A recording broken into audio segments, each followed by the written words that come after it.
வணக்கம். Adventures India வழங்கும் முதலீடு பணமனலாம் வாங்க. இன்றைய நிகழ்ச்சிக்கு நம் அரங்கத்திற்கு வந்திருப்பவர் கரன்சி வர்த்தக ஆலோசகர் திரு எஸ்.ஆர். ஸ்ரீதர் அவர்கள். கரன்சி வர்த்தகம் குறித்து உங்களுடைய கேள்விகளுக்கும் சந்தேகங்களுக்கும் பதிலளிக்க இருக்கிறார். நேர்களை நீங்கள் செய்ய வேண்டியவை டிவி ஸ்கிரீன்ல பிளாஷ் ஆகிட்டு இருக்க இந்த நம்பருக்கு டயல் செய்து உங்கள் கேள்விகளை கேட்கலாம். வாங்க நிகழ்ச்சிக்கு போகலாம். வணக்கம் சார். நேற்றைய கரன்சி டெவலப்மெண்ட் எப்படி இருந்தது சார்? அதை பற்றி கொஞ்சம் விரிவா சொல்லுங்க. கடந்த 2 நாட்களாக ரூபா டிக்ளைன் இருக்கு, மதிப்பு குறைஞ்சிருக்குன்னு சொல்லலாம். நேற்று பார்த்தா கொஞ்சம் அந்த டிக்ளைன் அதிகமாக இருந்திருக்கிறது, அது வீழ்ச்சி அதிகமாக இருந்திருக்கிறது.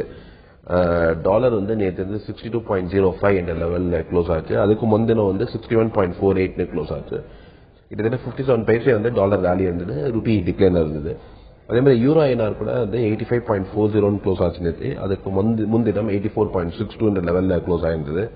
அதை கம்பேர் பண்ணிச்சு 78 பைசே ரூபா யூரோக்கு அகேன்ஸ்டா டிக்ளைன் ஆயிருக்கு, யூரோ ரேலி ஆயிருக்குன்னு சொல்லலாம். ஜிபிபி ஐஎன்ஆர் 101.71 நேற்று க்ளோஸ் ஆச்சு. அதுக்கு முன்தினம் பார்த்தா 100.75, ஒரு 96 paise pound rally ஆயிருந்தது.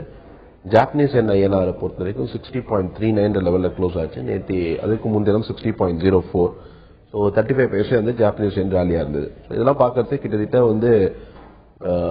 Close to 1%, அதாவது 0.8 to 0.9% ரூபாயின் மதிப்பு நேற்று வீழ்ச்சி அடைந்ததுன்னு சொல்லுவாங்க. சார், எதனால என்ன காரணத்தால இந்த 2 நாள ரூபாய் மதிப்பு டிக்ளைன் ஆயிருக்கு சார்? அதாவது ஒன்று ஆர்பிஐ ரிப்போர்ட் என்ன கொடுத்திருந்தாங்கன்னா, ஒரு புல்லட்டின்ல அக்டோபர் மாசம் RBI net buyers of dollars என்ற ரிப்போர்ட் வந்தது. $3.8 பில்லியன். 5 மாதத்திற்கு பிறகு தான் ஃபர்ஸ்ட் டைம் அவங்க டாலர் வாங்கியிருக்காங்க. நெட் டாலர் பையிங் இருந்தது. அந்த ரிப்போர்ட் வந்தோடனே கொஞ்சம் மேல போக ஆரம்பித்தது. ரெண்டாவது ஒரு வியூகம், அதாவது என்னன்னா ஆர்பிஐக்கு ஒரு 61க்கு கீழே போவதற்கான இது இருந்ததுனால் தென் எக்ஸ்போர்ட் பாதிக்கலாம் என்ற ஒரு கருத்து இருந்திருக்கலாம். அதனால டாலர் பையிங் அவங்களும் பண்றாங்க, ஆயில் கம்பெனிஸும் டாலர் பையிங் பண்ணியிருக்காங்க.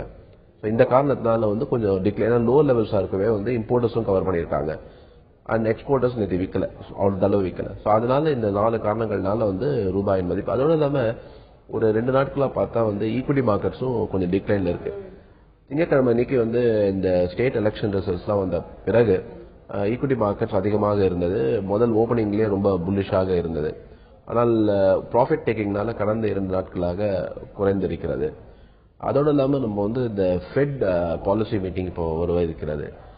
ஸோ அங்க ஒரு QE டேப்பரிங், அதாவது மானிட்டரி ஸ்டிமுலஸ் முதல்ல டிசம்பர்ல கூட இந்த மானிட்டரி ஸ்டிமுலஸ் டேப்பரிங் ஆகலாம் என்ற ஒரு அச்சமும் இருக்கிறது. ஏன்னா யூஎஸ்ல இந்த பிஸ்கல் பாலிசி என்று நம்ம சொல்லுவோம், அது அக்டோபர் மாசம் ஒரு 15 நாட்கள் கவர்மெண்ட் ஷட் டவுன்ல இருந்தது. அந்த கவர்மெண்ட் ஷட் டவுனுக்கு காரணம் இரு தரப்பார்கள், அதாவது லா மேக்கர்ஸ், டெமோக்ரட்ஸ், ரிப்பப்ளிகன்ஸ் 2 தரப்புல அவங்களுக்குள்ள ஒரு ஒற்றுமை ஏற்படவில்லை. இந்த பட்ஜெட்ல என்னென்ன ஸ்பெண்டிங் கட்ஸ்லாம் கொடுக்கலான்னு அதற்கான தீர்வு ஒரு 90 நாட்களுக்கு ஒரு தீர்வை எட்டியிருந்தது, ஷார்ட் டேர்ம். அது இப்போ நீங்க பாத்தீங்கன்னா இந்த காம்ப்ரமைஸ் 2 வருஷங்களுக்கு நெகோசியேட் பண்ணிட்டாங்க. ஸோ இப்போ ஒரு 2 வருடங்களுக்கு ஒரு பெரிய விதமான பிஸ்கல் அபாயம் யூஎஸ்ல இல்லைன்னு சொல்லலாம். ஸோ அந்த இது நேற்று யூஎஸ் ஹவுஸ்ல பாஸ் ஆயிருக்கு அந்த பில். ஸோ யூஎஸ் செனேட்லயும் பாஸ் ஆகும் என்ற வாய்ப்பு இருக்கிறது. ஸோ அதனால இப்போ ஃபெட் டேப்பரிங் கொஞ்சம் அக்ரெசிவாக கூட பண்ண ஆரம்பிக்கலாம் என்ற ஒரு கருத்து இருப்பதனால் ரூபாயின் மதிப்பு குறைந்திருக்கிறது. ருபி வேல்யூ என்ன காரணத்தால டிக்ளைன் ஆனது பத்தி விரிவா சொன்னீங்க சார். கடந்த 5 தினங்களாக நடந்த இம்பார்ட்டன்ட் எக்கனாமிக் டெவலப்மெண்ட் சொன்னா என்னென்ன விஷயங்கள் நடந்தது, அதை பத்தி மேலும் சொல்லுங்க. இப்போ கடந்த ப்ரோக்ராம்ல பார்த்தோம், இந்தியன் ட்ரேட் டெபிசிட் பத்தி பார்த்தோம். ட்ரேட் டெபிசிட் குறைந்திருக்கிறது. கிட்டத்தட்ட கடந்த மாதத்திற்கான ட்ரேட் டெபிசிட் $9.2 பில்லியன் தான் வந்திருக்கு. அதற்கு முன் மாசத்தை பார்க்கச்சே கூட இது குறைந்து காணப்பட்டிருக்கிறது. அது முக்கியமாக தங்கம் இறக்குமதி கணிசமாக குறைந்திருப்பதனால். ஏன்னா இப்போ தங்கம் இறக்குமதி ஒரு 4-5 மாதத்திற்கு முன்னால் பார்த்தா கிட்டத்தட்ட ஒரு $5 பில்லியன் கூட மந்த்லி இம்போர்ட்ஸ் இருந்தது. இப்போது $1 பில்லியன் தான் இம்போர்ட் இருக்கு. ஸோ அதனால இம்போர்ட்ஸ் கிட்டத்தட்ட சதவீதத்தில் பார்த்தோம்னா கிட்டத்தட்ட 4.8% டிக்ளைன் இம்போர்ட்ஸ் இருந்திருக்கு இயர் ஆன் இயர் பேசிஸ்ல. அதாவது இந்த அக்டோபர்ல போன அக்டோபரை கம்பேர் பண்ணச்சே இருந்தது. அதே மாதிரி எக்ஸ்போர்ட்ஸ் ஒரு 5.0% growth இருந்திருக்கு. அதனால் ட்ரேட் டெபிசிட் கிட்டத்தட்ட ஒரு $9.0 பில்லியன் தான் வந்திருக்கிறது. அதனால கரண்ட் அக்கௌண்ட் டெபிசிட் பற்றாக்குறை குறைந்து காணப்பட்டது. நம்ம போனதற்கு ஜூலை செப்டம்பர் குவார்டருக்கே கரண்ட் அக்கௌண்ட் டெபிசிட் கணிசமாக குறைக்கப்பட்டிருக்கிறது. 1.2% ஆஃப் ஜிடிபி தான் வந்திருக்குது. $5 பில்லியன் தான் கரண்ட் அக்கௌண்ட் டெபிசிட்டே வந்திருந்தது. ஸோ அதனால ட்ரேட் டெபிசிட் வர்த்தக பற்றாக்குறை குறைய கரண்ட் அக்கௌண்ட் டெபிசிட்டும் வந்து குறைவதற்கான வாய்ப்பு இருக்கிறது. அதனால நம்மளுக்கு ஃபண்டிங் அந்த அளவு தேவைப்படாது. ஸோ அது ஒரு இம்பார்ட்டன்ட் டெவலப்மெண்ட் இருந்தது. இதெல்லாம் காட்டில ரொம்ப இது வந்து ஒரு பாசிட்டிவ் டெவலப்மெண்ட். நெகட்டிவ் டெவலப்மெண்ட்ஸ் பார்த்தோம்னா நேற்று வந்திருக்க நெகட்டிவ் டெவலப்மெண்ட் பத்தி பேசலாம். அடுத்து ஒரு நேர் லைன்ல இருக்காங்க. வணக்கம் மோகன். வணக்கம் மேடம், கோவையில இருந்து மோகன் பேசுறேங்க. சொல்லுங்க மோகன், உங்க சந்தேகங்களை என்னன்னு கேளுங்க. எனக்கு 2 கேள்வி இருக்கு சார் கிட்டீங்க. ட்ரேடிங் பொறுத்த வரைக்கும் ஸ்டாப் லாஸ்ங்கிறதுக்கு ஏதாவது ரெஸ்ட்ரிக்ஷன் இருக்குங்களா? ஒண்ணு, இன்னைக்கு வந்து ருபீஸ் உடைய டாலர் வேல்யூக்கு இன்னைக்கு எப்படி டவுன் ட்ரெண்ட் இருக்குங்களோ அப் ட்ரெண்ட் இருக்குமா? அந்த 2க்கு மட்டும் கேள்வி பதில். முதல் கேள்வி என்னன்னு கொஞ்சம் திரும்பி சொல்ல முடியுமா? முதல் கேள்வி காதுல ட்ரேடிங் பண்ணும்போது இன்ட்ராடே பண்ணும்போது இதுல ஸ்டாப் லாஸ்ங்கிறது வந்து ரெஸ்ட்ரிக்ஷன் ஏதாவது இவ்வளவுதான் வைக்கணும் அப்படிங்கறது ஏதாவது இருக்கா அப்படிங்கறதுதான் கேள்வி. ஸ்டாப் லாஸ் லெவல் பத்தி கேக்குறீங்க? ஸ்டாப் லாஸ் வந்து இவ்வளவுதான் வைக்கணும், இதுக்கு கம்மியா வைக்க கூடாதுங்கிறது ஏதாவது இருக்குங்களா அப்படிங்கறதான் கேள்விங்க. கம்மியா வைக்க கூடாது. ஓகே, அதாவது 2 கேள்வி நீங்க கேட்டீங்க. ஒன்னு ஸ்டாப் லாஸ் பத்தி கேட்டீங்க, இன்னொரு கேள்வி வந்து ட்ரேடிங் பத்தி dollar Ruby value dollar Ruby movement எப்படி இருக்குன்னு கேட்டீங்க. அதான் நீங்க டாலர் ரூபி வந்து ஓபன் ஆயிருக்கு, அதிகமாக தான் ஓபன் ஆயிருக்கு. இப்போ 62.30 லெவல்ல இன்னைக்கு மார்னிங் ஓபன் ஆயிருக்கு. இன்னைக்கு வந்து ஃபர்ஸ்ட் வந்து சப்போர்ட் வந்து 62.1517 சப்போர்ட் எக்ஸ்பெக்ட் பண்றோம். அதே மாதிரி 62.55 வரைக்கும் போகலாம். ஸோ இன்னைக்கு எக்ஸ்பெக்டட் ட்ரேடிங் ரேஞ்ச் ஜெனரலா பார்த்தா 62.15 to 62.55. ரெண்டாவது கேள்வி வந்து நீங்க முதலாவது கேள்விப்பட்ட ரெண்டாவதுக்கான விடை என்னன்னா, ஸ்டாப் லாஸ் வந்து கண்டிப்பாக வந்து இன்ட்ராடேல நீங்க கேட்டிருக்கீங்க. ஸ்டாப் லாஸ் வந்து ஒரு இம்பார்ட்டன்ட் கான்செப்ட் அது. என்னால் வந்து ஃபர்தரா ரொம்ப லாஸ் வராம தடுப்பதற்கான ஒரு ஸ்ட்ராட்டஜி அது.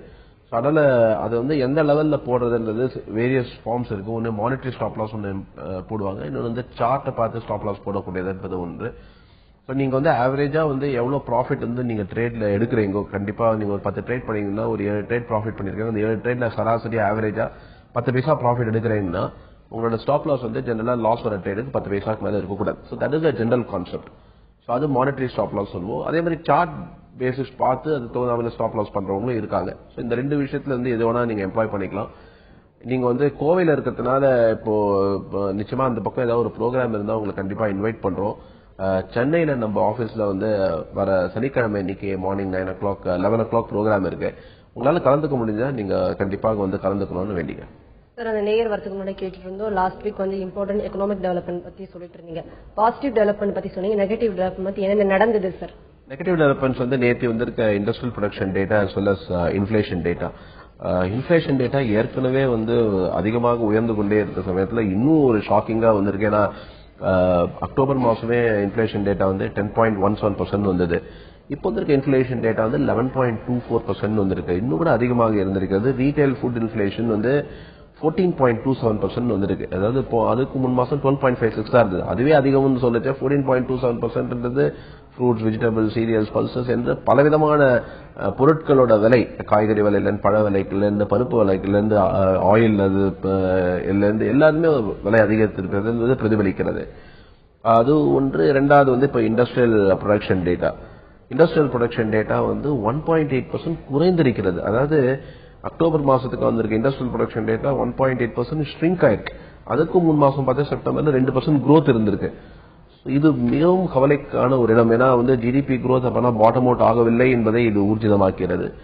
ஏப்ரல் அக்டோபருக்கு இந்த வருஷத்துக்கு வந்திருக்க இண்டஸ்ட்ரியல் ப்ரொடக்ஷன் டேட்டா என்ன காட்டுறதுன்னா, அதுக்கும் முன் வருஷத்துக்கான இண்டஸ்ட்ரியல் அதே டயத்துக்கு பார்த்தோம்னா growth-ஏ இல்ல. 0% சொன்னா பிளாட் growth சொல்லுவாங்க. அந்த மாதிரி ஒண்ணுமே growth இல்ல. அதுல இருக்கக்கூடிய கோர் செக்டர் போன அக்டோபர் மாசம் வந்து இந்த அக்டோபர்ல இருந்து -0.8% growth இருந்திருக்கிறது. மேனுபேக்சரிங் செக்டர் பார்த்தோம்னா வந்து -2% வந்திருக்கிறது அக்டோபர் மாசத்துக்கு. அதுவும் ஏப்ரல் அக்டோபர் பீரியடுக்கு எடுத்தோம்னா வந்து -0.3%. ஸோ அதனால வந்து நெகட்டிவ் growth-ஆவே இருந்திருக்கிறது மேனுபேக்சரிங் செக்டர் இந்த வருஷத்திற்கு இது வரைக்கும். இது மிகவும் ஒரு கவலைக்கு எதிரான இடம். ஏன்னா வந்து நிறைய ஜாப்ஸ் வந்து மேனுபேக்சரிங் செக்டர்ல தான் கிரியேட் ஆகுது. ஸோ growth இல்லைன்னா ஜாப்ஸ் வராது. ஸோ ஜாப்ஸ் இல்லாட்டி ஸ்பெண்டிங் ப்ராப்ளம் இருக்கும். பட் விசித்திரமா என்ன இருக்குன்னா வந்து இங்க இந்தியாவை பொறுத்த வரைக்கும் நார்மலா ஸ்பெண்டிங் ஜாஸ்தி ஆகாது, இன்ஃபிளேஷன் ஜாஸ்தியாக ஆகணும். பட் இன்ஃபிளேஷனும் அதிகமாக இருக்கிறது, அதே சமயத்தில் வந்து growth-ம் இல்லை என்று கூறினால் இது எக்கனாமிக் தியரி ஸ்டாக்ஃபிளேஷன் சொல்லுவாங்க. ஸோ இந்த ஸ்டாக்ஃபிளேஷன் வந்து ரொம்ப very very difficult to be tackled by RBI as well as by the government. So hopefully வந்து there should be a turn around ஒரு ஹோப்ல இருக்கும். ஸோ இதுதான் நெகட்டிவ் டெவலப்மெண்ட்ஸ் வந்திருக்கு. பட் அதர்வைஸ் யூஎஸ்ல வந்திருக்க டேட்டா எல்லாம் பாசிட்டிவாகவே இருந்திருக்கு. யூஎஸ் ரீட்டைல் சேல்ஸ் வந்து அதிகரித்திருக்கிறது. Japanese GDP 0.3% quarter on quarter வளர்ந்திருக்கிறது. அதே மாதிரி யூகே மேனுஃபேக்சரிங் அண்ட் இண்டஸ்ட்ரியல் ப்ரொடக்ஷனும் growth 3.2% year and year and 2.7% year and year. இதை பார்க்கச்சே யூகேல கூட நீங்க வந்து க்ரோத் பாத்தீங்கன்னா 3.2 and 2.7% ஒரு டெவலப்டு கண்ட்ரி எக்கானமியில கூட அதிகமாக இருந்திருக்கிறது கம்பேர்ட் டு அவர் கண்ட்ரின்னு சொல்லலாம். ஒன்லி யூரோப்ல தான் இண்டஸ்ட்ரியல் ப்ரொடக்ஷன் வந்து நெகட்டிவா வந்திருக்கு. 1.1% டிக்ளைன் காட்டிருக்கு. ஸோ இதுல என்ன காட்டுறோம்னா US data is good, UK data is good. UK வந்து வாப்லியா இருக்கு, இந்தியன் டேட்டா இஸ் அப்சல்யூட்லி பேட்னு சொல்ற அளவு டேட்டா வந்துட்டு. இன்னைக்கு வந்து கரன்சி ட்ரேடிங் பத்தி பேசிட்டு இருக்கோம். மேலும் விரிவா பேசலாம். அடுத்து ஒரு நேர் லைன்ல இருக்காங்க. வணக்கம் மோகன். வணக்கம் கணேசன். சென்னை. சொல்லுங்க கணேசன், உங்க கேள்வி கொஞ்சம் சத்தமா கேளுங்க.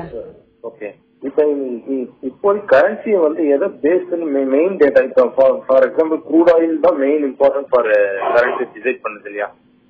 So where should get the data?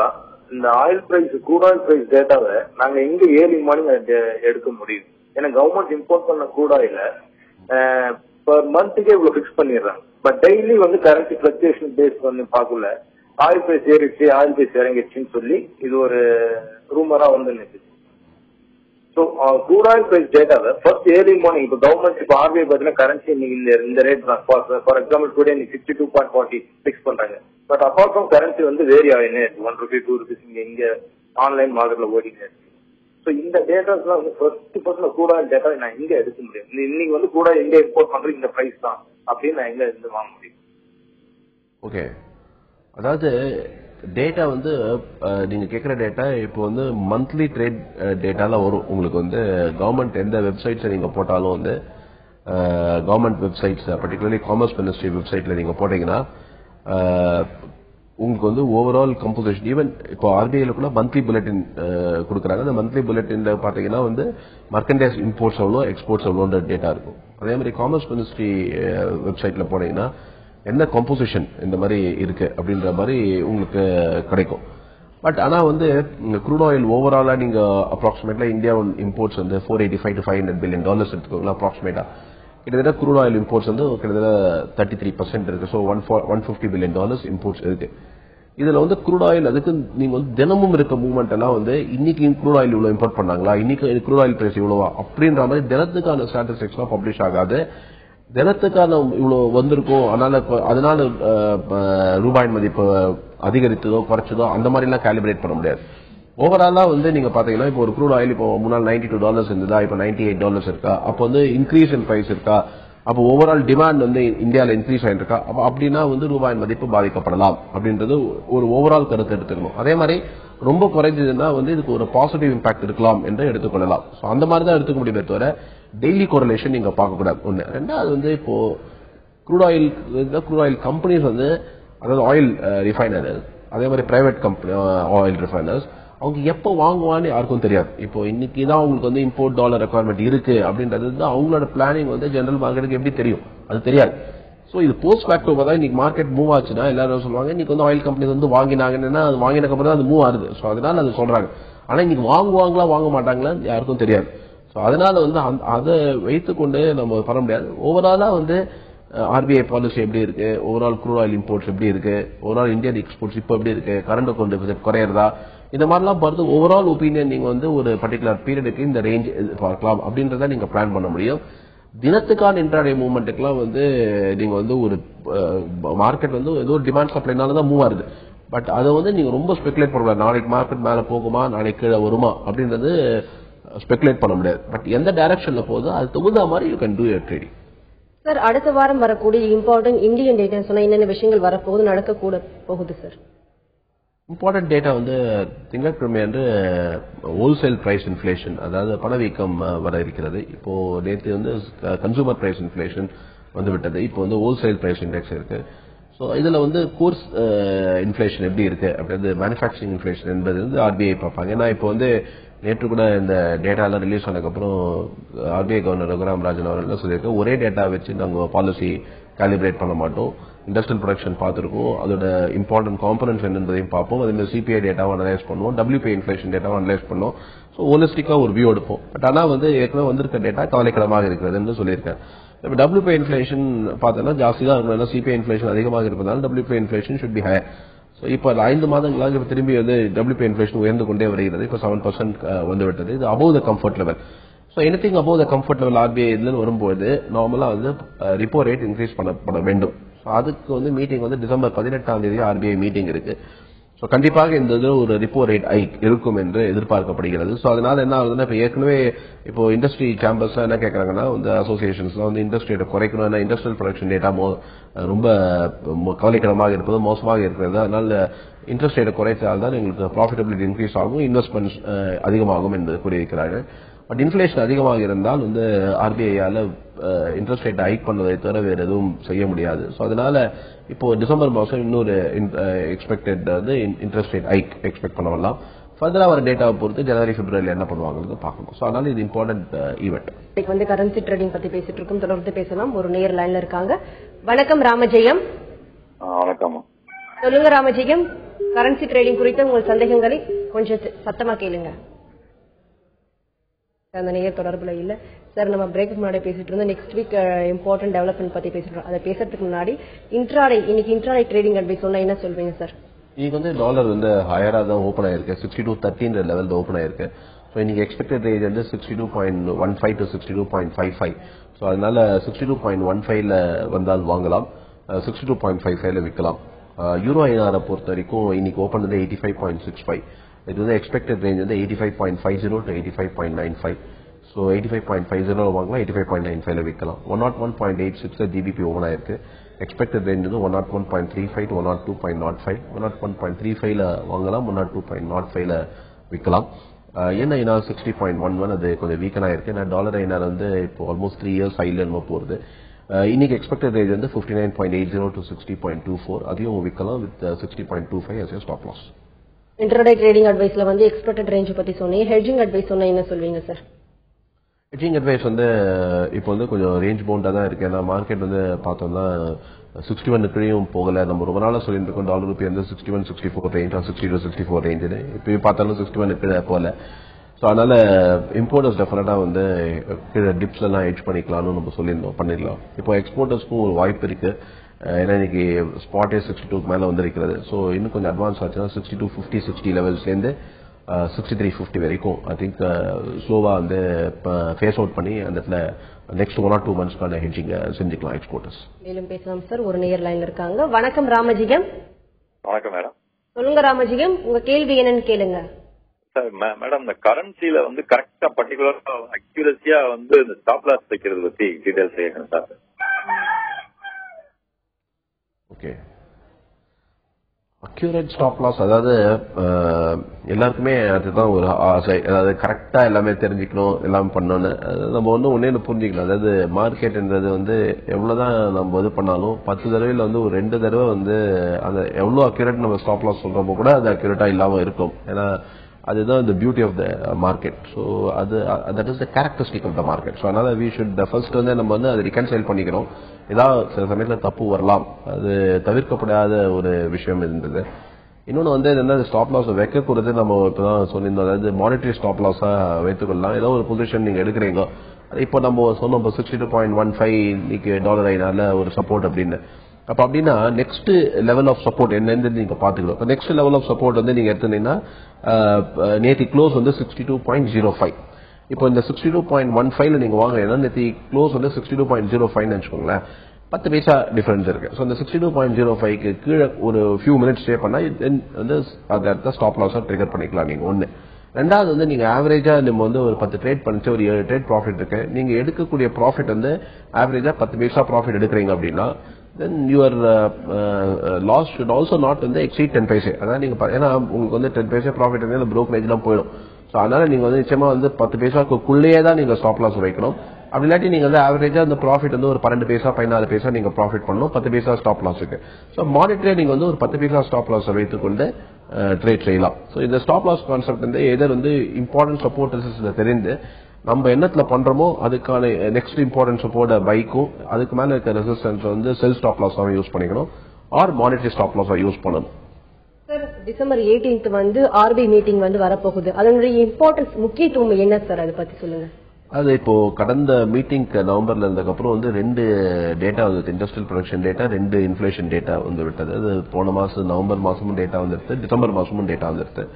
So அதனால வந்து இந்த 2 டேட்டாவும் வந்து போன டேட்டா வந்து WPI இன்ஃபிளேஷன் 7% காட்டுது, CPI இன்ஃபிளேஷன் 10.17%, இந்த தடவை 11.24% வந்திருக்காது. ஸோ 2 டேட்டாவுமே ஹையர் சைட்ல இருக்கிறதுனால இண்டஸ்ட்ரியல் ப்ரொடக்ஷன் டேட்டா போன தடவை 2% வந்து இந்த -1.8% வந்திருக்கு. ஸோ இண்டஸ்ட்ரியல் ப்ரொடக்ஷன் கிளியரா ஆவரேஜா பார்த்தா ஒன்றும் பெரிய வளர்ச்சி இல்லைன்னு சொல்லலாம். பட் இன்ஃபிளேஷன் வந்து 10% மேல இருக்குது என்பது தெளிவாகிவிட்டது. ஸோ இந்த பொசிஷன்ல என்ன பண்ணுவாங்க, இன்ட்ரெஸ்ட் ரேட்டை குறைக்க முடியாது, குறைச்சா இன்ஃபிளேஷன் இதுவாகும். ஸோ சிக்னலே அது ராங் சிக்னலா போகும். இன்ஃபிளேஷன் அதிகமாகும் போது இன்ட்ரெஸ்ட் ரேட் குறைப்பது என்பது. இன்ட்ரெஸ்ட் ரேட்டை இன்க்ரீஸ் பண்ணா அப்ப என்னன்னா inflation is the first priority, growth is the second priority. அதை தான் ஆர்பிஐ கவர்னர் ரேட் பண்ணியிருக்கார். அதை தான் வந்து ஏன்னா எல்லாருக்குமே தெரியும், இவன் நிதியமைச்சரும் சொல்லியிருக்கார், பொலிட்டிக்கல் எஸ்டாப்ளிஷ்மெண்ட்டுக்கும் தெரியும், இன்ஃபிளேஷன் வந்து அதிகமாக இருந்தால் கண்டிப்பாக வந்து ஆளும் கட்சிக்கு இன்னைக்குமே வந்து ஒரு பாதகமாக அமையும் என்பதை இந்த எலெக்ஷன்ஸ்லயும் பார்த்திருக்கோம், இல்ல ஜெனரலா உலகத்திலேயே அது இருக்கக்கூடியது. ஸோ இட்ஸ் ஹை பிரைஸ்ன்றது எல்லாருக்கும் தெரியும். ஸோ அதனால நிச்சயமாக வந்து விலைவாசியை கட்டுக்குள் வைப்பது என்பது முதல் பிரியாரிட்டியாக தான் எல்லாருக்கும் இருக்கும். growth கூட 2வது பிரியாரிட்டி தான் இருக்கும் என்பது ஒரு காரணத்தினால் கண்டிப்பாக வந்து இன்ட்ரெஸ்ட் ரேட் ஹைக் பண்ணுவார்கள். அது ஹைக் பண்றதுன்றது இப்போ ஆல்மோஸ்ட் தெரிந்து விட்டது. ஃபியூச்சர்ல என்ன பண்ண போறாங்கன்றதுக்கான இண்டிகேஷனும் என்ன சொல்ல போறன்றதும் அது இம்பார்ட்டன்ட். Thank you sir. நீங்க அரங்கத்துக்கு வந்தது கரன்சி ட்ரேடிங் குறித்து நிறைய விஷயங்கள் பகிர்ந்துக்கிட்டீங்க. குறிப்பா வந்து ஆர்பிஐ மீட்டிங்கோட முக்கியத்துவம் சொன்னீங்க. தென் நெக்ஸ்ட் வீக் நடக்கக்கூடிய இம்பார்ட்டன்ட் டேட்டாஸ் பத்தி நிறைய விஷயங்கள் பகிர்ந்துக்கிட்டீங்க. நேர்கள் சொன்ன ஒரு கேள்விக்கு ரொம்ப புரிவு அறிவிச்சு நன்றி சார். அட்வென்ச்சர்ஸ் இந்தியா வழங்கும் முதலீடு பணமனலாம் வாங்க நிகழ்ச்சிக்கு இன்று நம் அரங்கத்திற்கு வந்திருப்பவர் கரன்சி வர்த்தக ஆலோசகர் திரு SR ஸ்ரீதர் அவர்கள். கரன்சி வர்த்தகம் குறித்து அவர்கள் சொன்ன பலவிதமான தகவல்கள் உங்களுக்கு ரொம்பவே பயனுள்ளதாக அமைஞ்சிருக்கும். மீண்டும் சந்திப்போம். வணக்கம்.